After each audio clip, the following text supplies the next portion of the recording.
안녕하세요. 저는 한국국토정보공사 국토인터넷방송의 진행을 맡은 홍보 정영아 팀장입니다. 오늘은 조금 특별한 시간을 가져볼까 합니다. 요즘 세계적인 글로벌 기업들은 클라우드와 사물 인터넷을 활용한 신규 사업들을 구상하고 있다고 합니다. 가공되지 않은 수많은 정보를 분석하고 또 활용하는 방법이 모든 사업의 핵심 요소가 되기 때문이겠죠? 이에 발맞춰 우리 LX 한국국토정보공사에서는 융복합형 인재 양성을 위해 사장님께서 직접 기초 통계학 강의를 준비했습니다. 아마 이 강의를 들으시면 바보들도 통계학이 이렇게 어려운 게 아니구나 라고 쉽게 생각하실 수 있을 거예요. 네, 그럼 강의를 해주실 LX공사 사장님을 만나보도록 하겠습니다.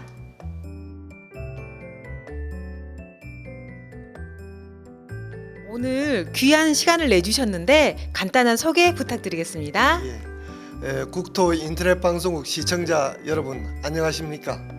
한국국토정보공사 사장 김영표입니다.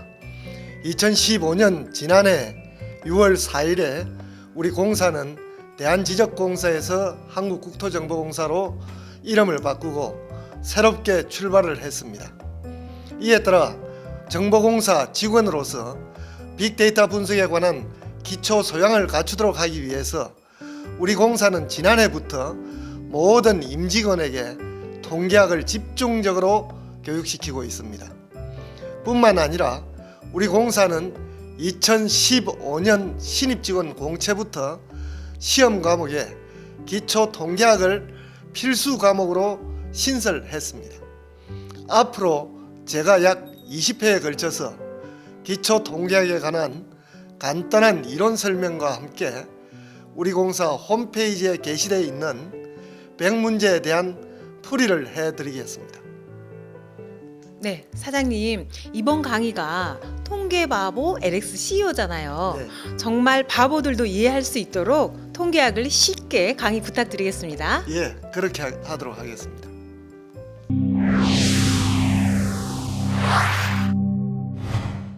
시청자 여러분 안녕하십니까? 우리 한국국토정보공사 홈페이지에 게시되어 있는 기초 통계학 예시 문제 100문제에 대한 풀이를 시작하겠습니다. 오늘은 첫 강의로서 먼저 확률 문제부터 시작을 하겠습니다. 그 100문제 중에 확률에 관한 문제가 18문제 있습니다. 그 18문제를 지금부터 찬찬히 한번 풀어보도록 하겠습니다. 확률의 이 개념에 관한 이론을 간략히 설명드리도록 하겠습니다. 확률에 대한 개념을 알기 위해서는 먼저 시행과 사건이라는 개념을 이해를 하셔야 됩니다. 우리가 주사위를 하나 던진다고 가정을 하겠습니다. 그러면은 주사위는 정육면체이기 때문에 각 주사위에는 1번부터 6번까지 각 면에 숫자가 기록되어 있습니다. 따라서 그 나오는 눈 하나하나를 원소로 하는 집합을 1에서 6까지의 숫자를 갖는 집합을 우리가 집합 S라고 하겠습니다. 이 집합 S는 부분 집합을 2의 6승계, 즉 64개의 부분 집합을 갖습니다. 이럴 때 우리가 주사위를 던지는 행위 그 자체를 우리가 시행이라고 이야기를 합니다. 이때 그러한 시행을 했을 때 나타난 전체 집합을 우리가 통계학에서는 또는 확률 이론에서는 표본 공간 또는 표본 집합이라고 그렇게 부릅니다. 그럼 여기서 사건이라는 것은 우리가 집합 개념으로 나타낼 때 S의 부분 집합이 64개 있다고 했습니다. 이 부분 집합을 우리가 사건이라고 그렇게 칭합니다. 그러면은 이 S 자체의 집합은 우리가 전사건이라고 그렇게 이야기를 하고,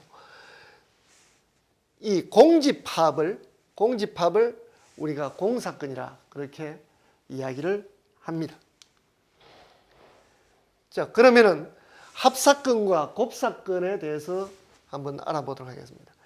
S를 표본 공간이라고 하고 어떤 두 개의 사건을 A와 B라고 하겠습니다. 이때 A 합집합 B도 하나의 집합이 되죠. 따라서 하나의 사건이 될 수 있습니다. 따라서 이것은 사건 A와 사건 B의 합사건이라고 그렇게 이야기를 합니다. 마찬가지로 A 교집합 B는 사건 A와 사건 B의 곱사건이라고 그렇게 칭합니다. 그 다음 A의 C 여기에서 C는 complementary. 그렇게 되면 A의 C는 A 집합의 여집합이 되겠는데, 따라서 A의 C는 사건 A의 여사건이라고 그렇게 통계학에서는 칭합니다. A 교집합 B가 공집합일 때, 즉 A 집합과 B 집합이 겹치는 부분이 없을 때, 그때 사건 A와 사건 B는 배반 사건이라고 하고, 일반적으로 A와 B는 서로 배반한다, 이렇게 표현을 합니다. 다음은 수학적 확률의 개념에 대해서 설명을 드리겠습니다. 표본 공간의 원소의 전체 개수를 우리가 NS라고 하고, 또 사건 A의 원소의 개수를 NA라고 그렇게 두겠습니다. 그러면은 사건 A가 일어날 수학적 확률은 우리가 PA라고 이렇게 둘 때, PA는 전체의 사건, 전 사건의 개수 NS분의 A라는 사건의 개수 NA, 이렇게 표현을 합니다. 그 다음 확률이 갖는 가장 기본적인 성질 세 가지를 말씀드리겠습니다. 우리가 임의의 사건을 A, 전 사건을 S, 공사건을 공집합 이렇게 뒀을 때, 이것에 대해서 P의 A, 다시 말씀드리면 A 사건의 확률은, 모든 확률은 0에서 1까지의 값을 가집니다. 그래서 이렇게 표현을 할 수 있고, 이것이 성질, 첫 번째 성질입니다. 두 번째, 전 사건 S의 확률은 전 사건이기 때문에 항상 1이 되겠습니다.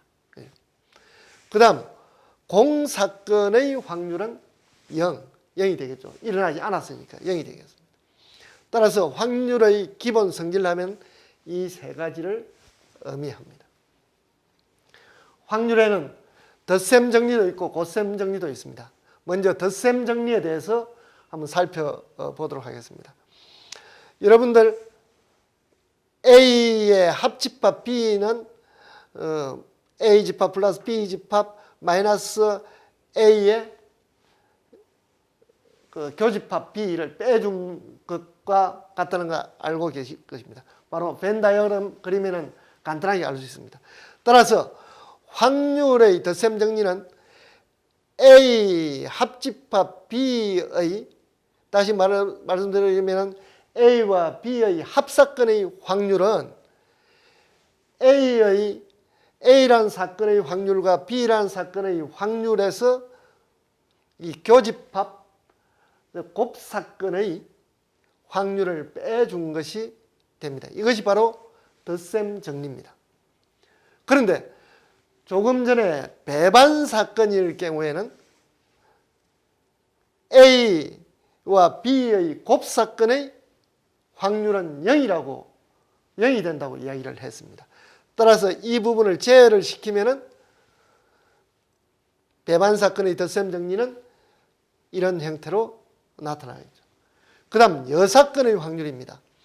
자, A라는 사건의 여사건, 컴플리멘터리의 확률은 이 두 개를 합쳤을 때 1이 되기 때문에 당연히 1에서 A 사건의 확률을 뺀 것이 되겠죠. 다음은 조건부 확률에 대해서 말씀드리겠습니다. 우리가 어떤 두 사건 A와 B라는 사건이 있습니다.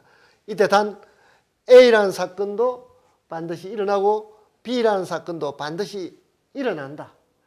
반드시라는 표현보다는 A라는 사건도 일어날 확률이 있고 B라는 사건도 일어날 확률이 있는 경우입니다. 있는 경우에 사건 A가 일어난 조건 하에 사건 B가 일어날 확률, 사건 A가 일어나는 조건 하에서 사건 B가 일어날 확률은 이런 형태로 표현을 합니다.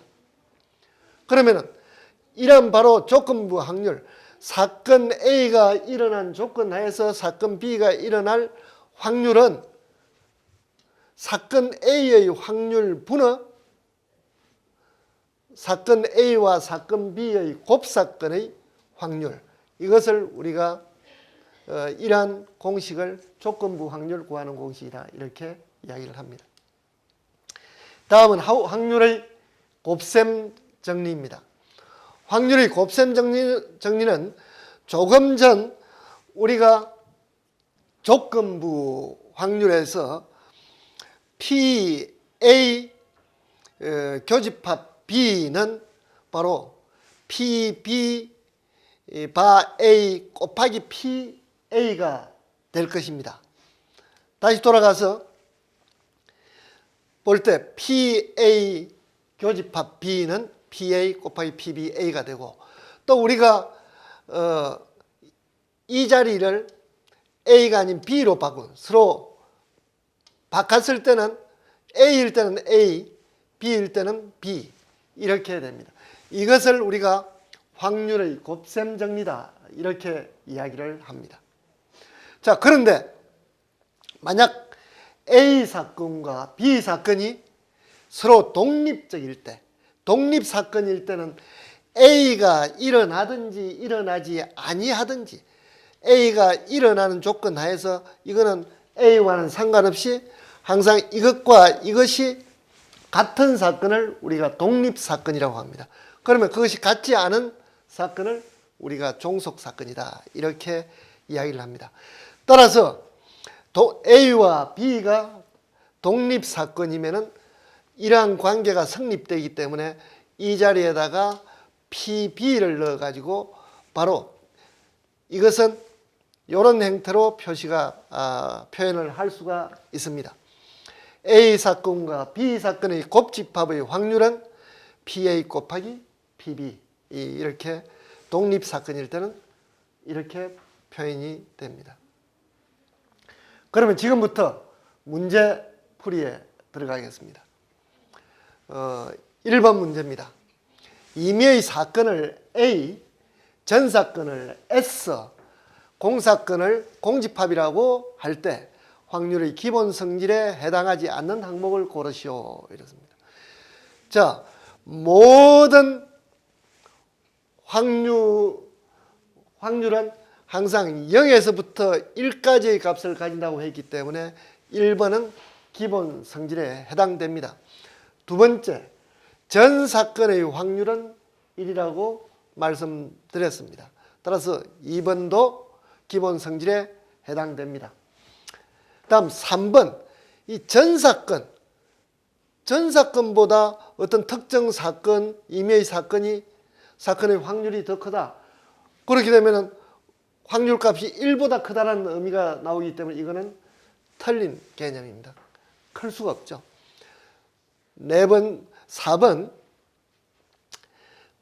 공집합의, 다시 말해 공사건의 확률은 0이다. 이것도 확률의 기본 성질에 해당됩니다. 따라서 틀린 답은 3번이 되겠습니다. 2번 문제입니다. 어떤 사건은 A에 대한 확률이 1, 즉 PA 이퀄 1이라는 의미를 가장 잘 서술한 항목을 고르시오. PA가 1이다. 그러면 A라는 사건이 항상 늘 반드시 일어난다. 따라서 1번입니다. 사건 A가 반드시 일어난다. 1번이 정답입니다. 3번, 사건 A의 확률과 여사건 A씨의 확률 사이에 항상 성립하는 관계식을 고르시오 했습니다. 사건 A의 확률은 PA로 표시되고 여사건 A씨의 확률은 PAC로 표시됩니다.